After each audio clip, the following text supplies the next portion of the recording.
ಏನ್ ಬಂದೆ? ಈ ಮನೇಲಿ ನೀನ್ ಬೇಕಿಲ್ಲ. ಫೋನ್ ಮಾಡಿ ಕರೆದ್ಲು, ಬಂದೆ. ಅವಳಿಗೂ ಬುದ್ಧಿ ಇಲ್ಲ.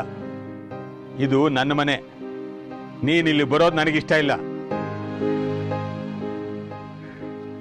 2 ದಿನದ ಲಗೇಜು ಹಿಡ್ಕೊಂಬಂದಿದ್ದೀನಿ ಮಾವ. ಮಾವ ಅನ್ಬೇಡ ನನ್ನ. ಡೋಂಟ್ ಬಿ ಸಿಲ್ಲಿ ಮಾವ. ಮನೇಲಿ ಹೇಳಿ ಬಂದಾಯ್ತು 2 ದಿನ ಬರೋಲ್ಲ ಅಂತ. ಸಾಕೋ ಯೋಗ್ಯತೆ ಇಲ್ಲದೆ ಇದ್ಮೇಲೆ ಮದುವೆ ಅಂತ ಯಾಕೆ ಮಾಡ್ಕೊಂಡೆ? ಮಗುಗೆ 1.5 ವರ್ಷ. ಈಗ ಬಂತ ನಿನಗೆ ಈ ಮನೆ ನೆನಪು? ಏನ್ ಕಡಿಮೆ ಮಾಡಿದೆ ನಾನು? ಕೊಡೋದೆಲ್ಲ ಸರಿಯಾಗಿ ಕೊಟ್ಟು ಲಕ್ಷಣವಾಗಿ ಮದುವೆ ಮಾಡ್ಲಿಲ್ವಾ? ಖರ್ಚು ಮಾಡಿ ಮದುವೆ ಮಾಡಿದ್ರಿ, ಇಲ್ಲ ಅನ್ನ. ಹೆಂಡತಿ ಸಾಕೋ ಯೋಗ್ಯತೆ ಇಲ್ಲ ಅಂತೀರಿ. ಇಲ್ಲ, ಏನ್ ಮಾಡ್ಲಿ? ನಿಜ ಹೇಳಿ ಮಾವ, ನಾನ್ ಸುಳ್ಳು ಹೇಳಿದ್ನ? ಹೇಳಿರ್ಲಿಲ್ವಾ ನಿಮ್ ಹತ್ರ ನಂಗೆ ಕೆಲಸ ಇಲ್ಲ ಅಂತ? ಕೆಲಸ ಇಲ್ಲದೆ ಮದುವೆ ಯಾರು ಮಾಡ್ಕೊಳ್ತಾರೆ? ಸುಳ್ಳು ಆಡ್ತಿದ್ಯಾ ಅನ್ಕೊಂಡೆ. ಅಣ್ಣನ್ ಟ್ರಾವೆಲ್ಸ್ ಇತ್ತು, ಆ ಗಾಡಿ ತಗೊಂಡ್ ಬಂದ್ವಿ. ಅದನ್ನ ನೀವು ನಂದೇ ಟ್ರಾವೆಲ್ಸ್ ಅಂತ ಅನ್ಕೊಂಡ್ರಿ. ನನ್ ತಪ್ಪ ಅಲ್ಲ. ಖಾಲಿ ಕುತ್ತಿಗೆಲ್ಲಿರೋದು ಬೇಡ ಅಂತ ಅಮ್ಮ ಅವ್ರ ಕುತ್ತಿಗೆಲ್ಲಿದ್ದ ತರಾನ ನನಗೆ ಹಾಕಿದ್ರು. ಮದುವೆಗೊಂಡು ಲಕ್ಷಣವಾಗಿರುವಂತ ಅಣ್ಣ ಅವನ ಬ್ರೇಸ್ಲೆಟ್ನ ನನಗೆ ಕೊಟ್ಟ. ಬಂದೆ, ಕೂತೆ. ನೀವು ಮದುವೆಗೆ ಒಪ್ಕೊಂಡ್ರಿ, ಮಾಡ್ಕೊಂಡೆ. ಆಮೇಲೆ ಅವ್ರವ್ರದನ್ನ ಅವ್ರವ್ರು ತಗೊಂಡ್ರಪ್ಪ. ನಾನೇನ್ ಮಾಡ್ಲಿ? ನೀವೇನೇ ಹೇಳಿ ಮಾವ, ನಾ ಹೆಣ್ಣು ನೋಡಕ್ ಬಂದಾಗ ಮಾಡಿದ್ದು ಉಪ್ಪಿಟ್ಟು ಸೂಪರ್. ಆಗಿದ್ದಾಗ ಹೋಯ್ತು. ನಡೀರಿ, ಕೂತು ಮಾತಾಡಿ ಸೆಟ್ಲ್ ಮಾಡ್ಕೊಳ್ಳೋಣ. ನಡೀರಿ. ನಂದಿನಿ, ಸಕ್ರೆ. ಒಂದು ವಿಷಯ ತಲೆಯಲ್ಲಿ ಸ್ಪಷ್ಟವಾಗಿರ್ಲಿ, ನಾನು ಅಯೋಗ್ಯ. ಮದುವೆ ಅಂತ ಆಗಬಾರ್ದಾಗಿತ್ತು. ಅದರಲ್ಲಿ 2 ಮಾತಿಲ್ಲ. ನನ್ನಂತವನಿಗೆ ಹೆಣ್ಣು ಕೊಟ್ಟು ಮದುವೆ ಮಾಡಿದ್ರಲ್ಲ, ನಿಮ್ ಯೋಗ್ಯತೆ.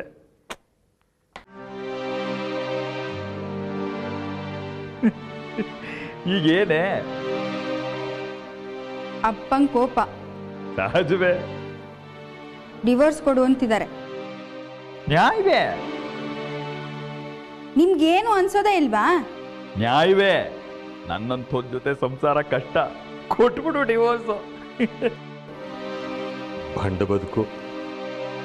ಕಾಗದ ಪತ್ರ ಸಿದ್ಧಪಡಿಸೋದಾದ್ರೆ ಹೇಳಿ ಕಳಿಸಿ, ಬರ್ತೀನಿ. ನೀವು ಎಲ್ಲಿ ಕೇಳಿದ್ರೆ ಅಲ್ಲಿ ಸಹಿ ಹಾಕ್ತೀನಿ.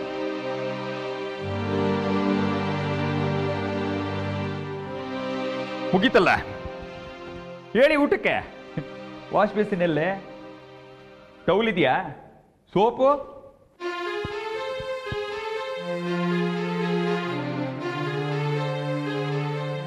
ತಲೆ ಸರಿ ಇಲ್ವಾ? ಕುತ್ತಿಗೆ ಪಟ್ಟಿ ಹಿಡಿದು ಕೇಳ್ಬೇಕು ಅನ್ನಿಸ್ತು, ಕರೆಸ್ದೆ. ಇನ್ನು ಅವನ್ ಇಲ್ಲೇ ಠಿಕಾಣಿ, ಮನೆ ಬಿಟ್ಟು ಹೊರಗೆ ಹೋಗೋದಿಲ್ಲ. ನೋಡು, ಅವನಿಲ್ಲಿರೋದು ನನಗಿಷ್ಟ ಇಲ್ಲ. ಹೋಗೋಕ್ ಹೇಳು.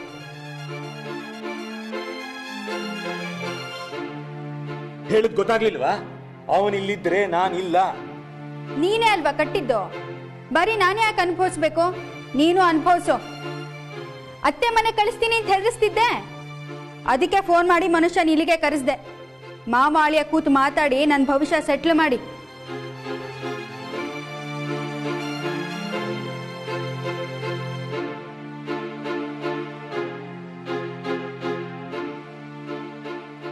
ಬಂಗಾರಿ ಯಾರೇ ನೀ? ಇದೇನು ಕೂತ್ಬಿಟ್ರೆ? ಹೇಳಿ ಊಟಕ್ಕೆ. ಮಾವ, ವಯಸ್ಸಿನಲ್ಲಿ 100 ಜನ ಇರ್ತಾರೆ ನಮ್ಮ ಆರೋಗ್ಯದ ಕಾಳಜಿಗೆ. ವಯಸ್ಸಾದ್ಮೇಲೆ ನಮ್ಮ ಆರೋಗ್ಯ ನಾವೇ ನೋಡ್ಕೋಬೇಕು. ಹೇಳಿ ಹೇಳಿ. ತಣ್ಣಗಾಗ್ಬಿಟ್ರೆ ತಿನ್ನೋಕ್ಕಾಗೋಲ್ಲ. ಬಿಸಿ ಬಿಸಿಯಾಗೆ ಕರಗಿಸೋಣ.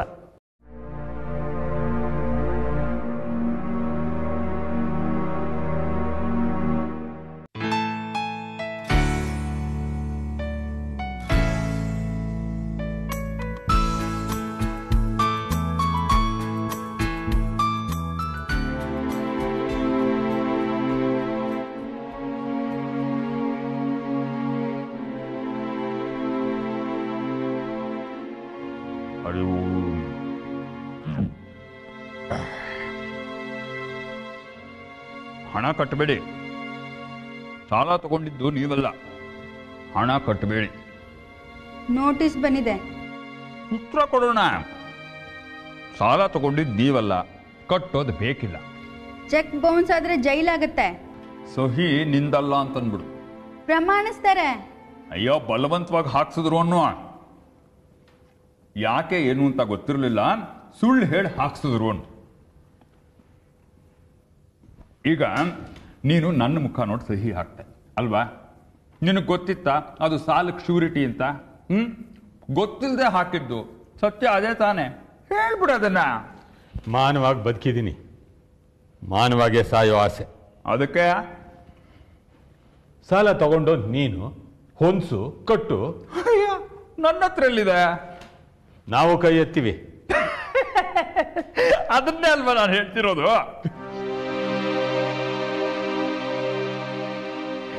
ಮಾವ, ಫೈನಾನ್ಸ್ ಕಾರ್ಪೊರೇಷನ್ ಅವರು ನನಗೆ ಸಾಲ ಕೊಟ್ಟರು. ಯಾಕೆ ಹೇಳಿ? ಯಾಕೆ? ಅವ್ರಿಗೆ ಗೊತ್ತಿಲ್ವಾ ನನ್ನ ಹತ್ರ 8 ಆಣೆ ಹುಟ್ಟೋಲ್ಲ ಅಂತ? ಮತ್ತೆ ಈಗ ಫೈನಾನ್ಸ್ ಕಾರ್ಪೊರೇಷನ್ ನಡೆಸೋದು ಯಾರು ಹೇಳಿ? ನೀವು ಹೋಗಿ ಮೀಟ್ ಮಾಡಿ ಬಂದ್ರಲ್ಲ ಮೂರ್ತಿ, ಅವನು. ಬಡ್ಡಿ ಜಾಸ್ತಿ ಸಿಗುತ್ತೆ ಅಂತ ಜನ ಡೆಪಾಸಿಟ್ ಇಡ್ತಾರಲ್ಲಿ. ಇವನು ಲೆಕ್ಕದಲ್ಲಿ ನನ್ನಂತವನಿಗೆ ಲೋನು ಅಂತ ಕೊಡ್ತಾನೆ. ಅದರಲ್ಲಿ 10% ನಾನು ನನ್ನ ಖರ್ಚಿಗೆ ಅಂತ ಇಟ್ಕೊಂಡು ಮಿಕ್ಕಿದ್ದನ್ನ ಕ್ಯಾಶ್ನಲ್ಲಿ ಅವನಿಗೆ ವಾಪಸ್ ಕೊಡಬೇಕು. ಆ ದುಡ್ಡಿನಲ್ಲಿ ಅವನ ಹೆಂಡತಿ ಮಕ್ಕಳ ಹೆಸರಿನಲ್ಲಿ ಆಸ್ತಿ ಮಾಡ್ತಾನೆ. ಲೆಕ್ಕದಲ್ಲಿ ನನಗೆ ಸಾಲ, ಆಕ್ಚುಲಿ ಆ ದುಡ್ಡಲ್ಲಿ ಅವನ ಹೆಂಡತಿ ಮಕ್ಕಳ ಹೆಸರಲ್ಲಿ ಆಸ್ತಿ. ಈಗ ಹೇಳಿ, ನಾನು ಸಾಲ ತಗೊಂಡ ಹಾಗಾಯ್ತಾ? ಇಲ್ಲ. ನಾನು ತೀರಿಸ್ಬೇಕಾ? ಇಲ್ಲ. ಸುಮ್ಮನಿರಿ ಮತ್ತೆ. ಈಗ ನಾನು ಸಾಲ ತೀರಿಸೋಲ್ಲ, ಫೈನಾನ್ಸ್ ಕಾರ್ಪೊರೇಷನ್ ಮುಳುಗತ್ತೆ. ಡೆಪಾಸಿಟ್ ಇಟ್ಟೋರ್ಗೆ ಇದು ಟ್ರಿಕ್ಕು ಮಾವ. ಕಾನೂನು ಪ್ರಕಾರ ಜನಗಳಿಗೆ ಮೋಸ ಮಾಡೋಕೆ ಹುಟ್ಟು ಹಾಕಿರೋ ಟ್ರಿಕ್ಕು ಮಾವ. ನೀವು ತಲೆ ಕೆಡ್ಸ್ಕೊಬಿಡಿ. ಮೂರ್ತಿ ಹತ್ರ ನಾನು ಮಾತಾಡ್ತೀನಿ ಏನೋ. ನೀನು ಅಷ್ಟ ಕಣೆ, ಟೆನ್ಷನ್ ಮಾಡ್ಕೊಂಡು ನಿದ್ದೆ ಕಟ್ಬೇಡ. ಇವೆಲ್ಲ ಕಾಮನ್ನು.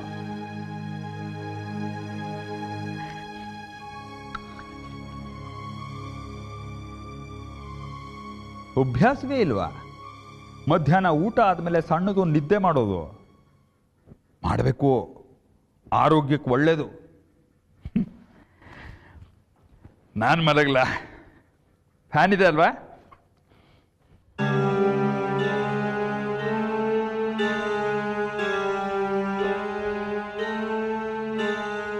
ಯಾವ ಜನ್ಮದ್ದೋ ಕರ್ಮ ಹೀಗೆ ಬಂದು ಕಾಡ್ತಿದೆ. ಹುಡುಕ್ದವನು ನೀನು, ಕಟ್ಕೊಂಡೋಳು ನಾನು. ಚಾಯ್ಸ ಇಲ್ಲ, ಸೌಸ್ಬೇಕಷ್ಟೆ.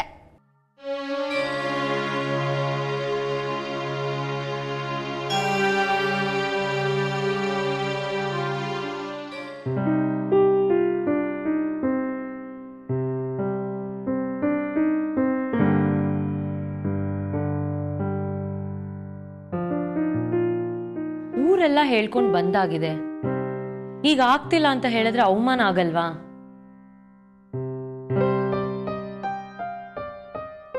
ನಾವೇನು ಅನ್ನಕ್ಕಿಂತ ಪ್ರಪಂಚ ಏನ್ ಅನ್ಕೊಳತ್ತೆ ಅದಲ್ವಾ ಮುಖ್ಯ.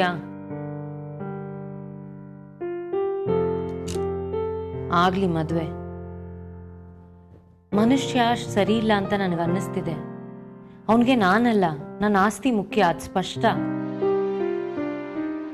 ಬದಲಾಗ್ಬೋದು, ಬದುಕಿರೋರು ಬದಲಾಗ್ತಾರೆ, ಇವನು ಬದಲಾಗ್ಬೋದು. ಬದುಕಿರೋರು ಬೇರೆ ಬಿಡ್ತಾರೆ, ಬೆಳಿತಾರೆ, ಬಲಿತಾರೆ, ಬದಲಾಗಲ್ಲ.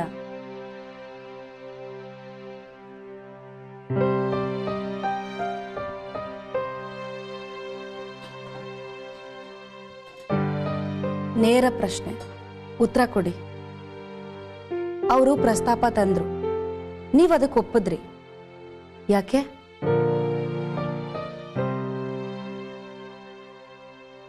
ಗೊತ್ತಿರ್ಲಿಲ್ವಾ ಪ್ರಸ್ತಾಪದ ಹಿಂದೆ ಏನಿತ್ತು ಅಂತ? ಗೊತ್ತಿತ್ತು. ಮದುವೆನೇ ಆಗೋಲ್ಲ ಅಂದ್ಕೊಂಡಿದ್ರಿ. ಪ್ರಪಂಚಕ್ಕೆ ಹೇಳಬೇಕಿತ್ತು ಮದುವೆ ಆಗ್ತಿದೆ ಅಂತ. ಅರ್ಸೋ ಗಂಡೇ ಇಲ್ಲ ಅನ್ಸಿತ್ತು. ಪ್ರಪಂಚಕ್ಕೆ ಹೇಳ್ಬೇಕು, ಇವನಿದ್ದಾನೆ ಅರ್ಸಿದ ಗಂಡು. ಈಗ ಪ್ರಪಂಚ ಅನ್ನತ್ತೆ ಎಡವಟ್ಟಾಯ್ತು, ಮದ್ವೆ ಮುರಿದ್ ಬಿತ್ತು ಅಂತ. ಹಾಗಾಗ್ಬಾರ್ದು, ಅದಕ್ಕೆ ಅವಕಾಶ ಆಗ್ಬಾರ್ದು. ಮುಂದುವರಿತೀರಿ. ಮೆಚ್ಚಿಸಿ ಬದುಕೋದು ಬದುಕಲ್ಲ, ನರಳಾಟ. ಸಾಕು.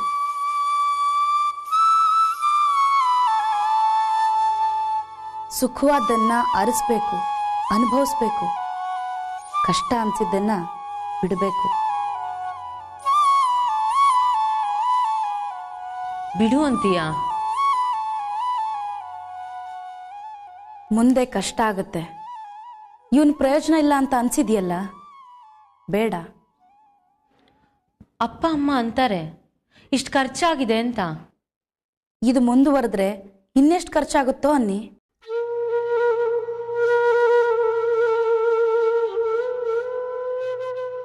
ದಬಾಯಿಸಿ ಹೇಳಿ ಯೋಗ್ಯತೆಗೆ ನೀವು ಹುಡುಕ್ಬೇಕು ಗಂಡು.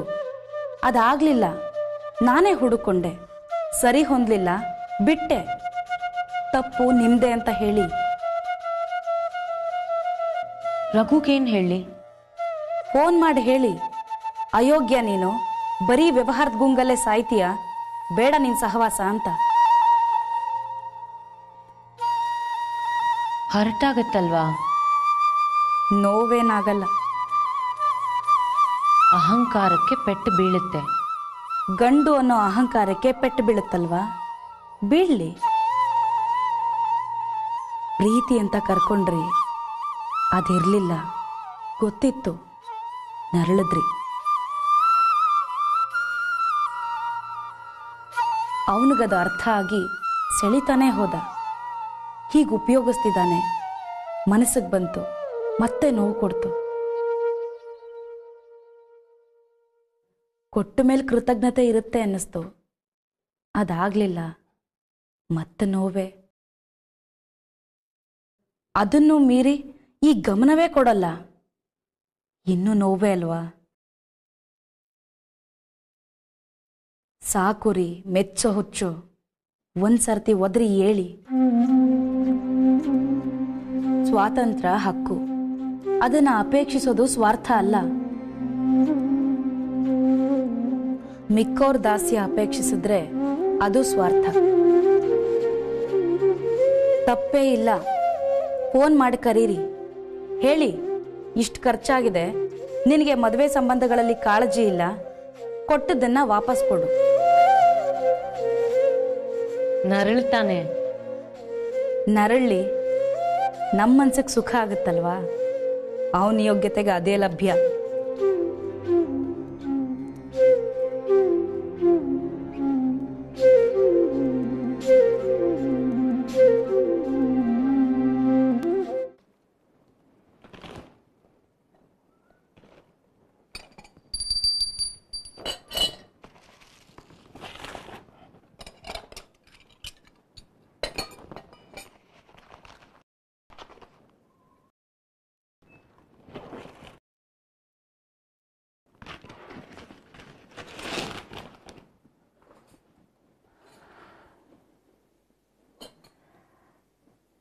ಎಷ್ಟು ಕೊಡ್ತಾರೆ ಪೌರೋಹಿತ್ಯಕ್ಕೆ?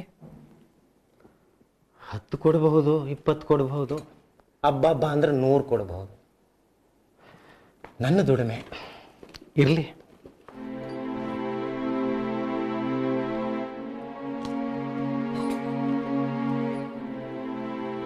ರಾಜಾರಾಯರು ಆಫೀಸಿಗೆ ಬಂದು ಕೆಟ್ಟದಾಗ ವರ್ತಿಸಿದ್ರು. ಅವ್ರ ಹೆಂಡತಿ ಬಂದು ಹಣದ ಪ್ರಸ್ತಾಪ ಮಾಡಿದ್ರು. ಊರೆಲ್ಲ ಸುದ್ದಿ ಆಯಿತು, ಅವಮಾನ ಆಯಿತು. ಅವ್ರ ಮನೆ ಪೌರೋಹಿತ್ಯ, ಅದರ ಅವಶ್ಯಕತೆ ಇದೆಯಾ? ಹಣ ಕೂಡಿಸ್ತಿದ್ದೀನಿ, ಕಾಯಿಲೆ ನನಗೆ, ಚಿಕಿತ್ಸೆಗೆ ಬೇಕು. ಅವ್ರು ಕೊಡೋ 10-20ರಲ್ಲಿ ಆಗತ್ತಾ? ಆಗದೇ ಇರಬಹುದು, ಆದ್ರೆ ಅವರಿಗೆ 10 ಕಡೆ ಪರಿಚಯ ಇದೆ. ಅವ್ರು ಹೇಳ್ತಾರೆ, ಈ ಮನುಷ್ಯನಿಗೆ ಬಡತನ, ಬರಬಾರದ ಕಾಯಿಲೆ ಬಂದಿದೆ, ಮನೇಲಿ ನೋಡ್ಕೊಳ್ಳೋಕೆ ಯಾರೂ ಇಲ್ಲ, ಯಾರಾದರೂ ಸಹಾಯ ಮಾಡೋರಿದ್ರೆ ಮಾಡಿ ಅಂತ.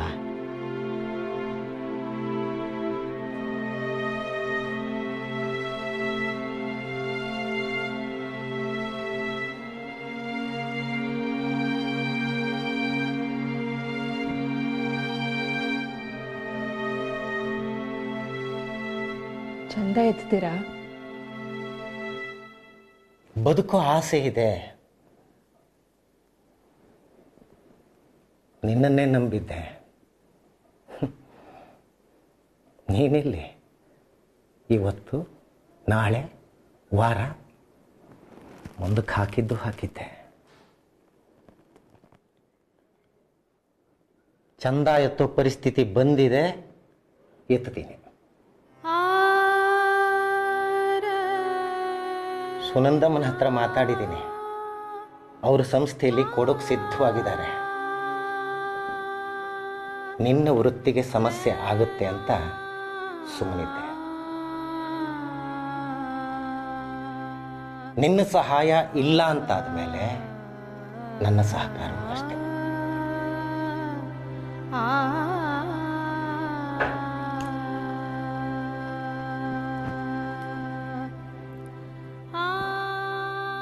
ನನಗೆ ಏಕಾಂತದ ಅವಶ್ಯಕತೆ ಇದೆ. ಹೊರಡ್ತೀಯಾ? ಮದುವೆ ಮಾಡ್ಕೊಂಡು ಕರ್ಕೊಂಡು ಬಂದ್ರಿ. ಬರ್ತಿದ್ದದ ಸಂಬಳ ಸಾಲ್ತಿರ್ಲಿಲ್ಲ. ಒಂದೇ ಒಂದು ದಿನ ನಾನು ಅದ್ರ ಬಗ್ಗೆ ಮಾತಾಡಿ ಹಂಗ್ಸಿದ್ದಿದ್ಯಾ? ಜಾಸ್ತಿ ಬೇಕು ಅಂತ ದುಂಬಾಲ್ ಬಿದ್ದಿದ್ದು ನೆನಪಿದ್ಯಾ? ಇಲ್ಲ. ಮನೆ ಕೆಲಸ ಆಗ್ತಿತ್ತು, ಕೈಯಲ್ಲಿ ಕಾಸಿರ್ತಿರ್ಲಿಲ್ಲ. ಕೆಲಸಕ್ಕೆ ಸೇರು ಅಂದ್ರಿ, ಸೇರಿದೆ. 24 ಗಂಟೆ ಮೂಗು ಕವಡೆ ಕಟ್ಕೊಂಡು ದುಡ್ದಿದ್ದೀನಿ. ಇಲ್ಲ ಅನ್ಲಿಲ್ಲ. ಸ್ವಂತಕ್ಕೆ ಅಂತ ಒಂದು 8 ಆಣೆ ಉಪಯೋಗಿಸಿದ್ದು ನೆನಪಿದ್ಯಾ? ಇಲ್ಲ. ಮತ್ತೆ ಅದಕ್ಕೂ ಇದಕ್ಕೂ ಏನು ಸಂಬಂಧ? ನೀವ್ ಚಂದ ಎತ್ತಿದ್ರೆ ನನಗೆ ಮಾನ ಹೋಗಲ್ವಾ? ಎತ್ತದಿದ್ರೆ ನನಗೆ ಬದುಕಿಲ್ವಲ್ಲ. ಊರೆಲ್ಲ ಆಡ್ಕೊಂಡು ನಗುತ್ತೆ. ಆದಾಯ ತೆರಿಗೆ ಅಧಿಕಾರಿ, ಅವಳ ಗಂಡ ಖರ್ಚಿಗೆ ಊರೆಲ್ಲ ಬೇಡ್ತಾನೆ ಅಂತ. ಹೆಸರಾಗತ್ತೆ ಬಿಡು. ಆಕೆ ಆದಾಯ ತೆರಿಗೆ ಅಧಿಕಾರಿ ಎಷ್ಟು ಪ್ರಾಮಾಣಿಕಳು ಅಂದರೆ, ಸ್ವಂತ ಗಂಡನ ಚಿಕಿತ್ಸೆಗೆ ಹಣ ಇಲ್ಲ, ಅವನು ಚಂದ ಎತ್ತಿ ಬದುಕೋ ಪರಿಸ್ಥಿತಿ ಅಂತ. ಪ್ರಾಮಾಣಿಕತೆಯ ಅಹಂಕಾರಕ್ಕೆ ಮತ್ತೊಂದು ಕೋಡು ಹುಟ್ಲಿ. ನೀವು ನಿರ್ಧಾರ ಮಾಡಿದ್ದಾಗಿದೆ.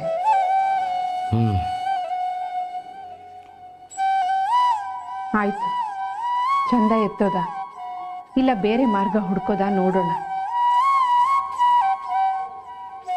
ಈ ಗೃಹ ಪ್ರವೇಶ ಒಂದು ಸಮಾರಂಭ, ಅದಕ್ಕೆ ನೀವು ಹೋಗೋದು ಬೇಡ. ಯಾಕೆ? ಅಲ್ಲಿಗೆ ಆಹ್ವಾನಿತಲಾಗಿ ನಾನು ಬರ್ತಿದ್ದೀನಿ, ನೀವು ಬೇಡ. ನಿನ್ನ ವೃತ್ತಿ ಸಂಬಂಧ ನೀನು ಬಾ, ನನ್ನ ವೃತ್ತಿ ಸಂಬಂಧ ನಾನು ಬರ್ತೀನಿ. ನನಗೆ ಅವಮಾನ ಆಗುತ್ತೆ. ನೀನು ಬರಬೇಡ. ಬರ್ದೇ ಇರೋ ಹಾಗಿಲ್ಲ. ನಾನು ಮಾತು ಕೊಟ್ಟಾಗಿದೆ, ಕೆಲಸಕ್ಕೆ ಒಪ್ಕೊಂಡಾಗಿದೆ, ಹೋಗಬೇಕಾಗತ್ತೆ. ಫೋನ್ ಮಾಡಿ ಹೇಳಿ, ಬೇರೆ ಯಾರನ್ನಾದ್ರೂ ಕಳಿಸಿ. ನಿನ್ನ ವೃತ್ತಿಯ ಬಗ್ಗೆ ನಿನಗೆಷ್ಟು ಕಾಳಜಿಯೋ ನನ್ನದ್ರ ಬಗ್ಗೆ ನನಗೂ ಅಷ್ಟೇ ಇದೆ. ಕರೆದು ಕೆಲಸ ವಹಿಸಿದ್ದಾರೆ, ಹಣ ಕೊಟ್ಟಿದ್ದಾರೆ, ಹೋಗೋದು ಕರ್ತವ್ಯ ಆಗತ್ತೆ. ನನಗೆ ಬಡತನ ಮಾನ ಅವಮಾನಗಳ ಸೋಂಕಿಲ್ಲ, ಹೋಗ್ತೇನೆ.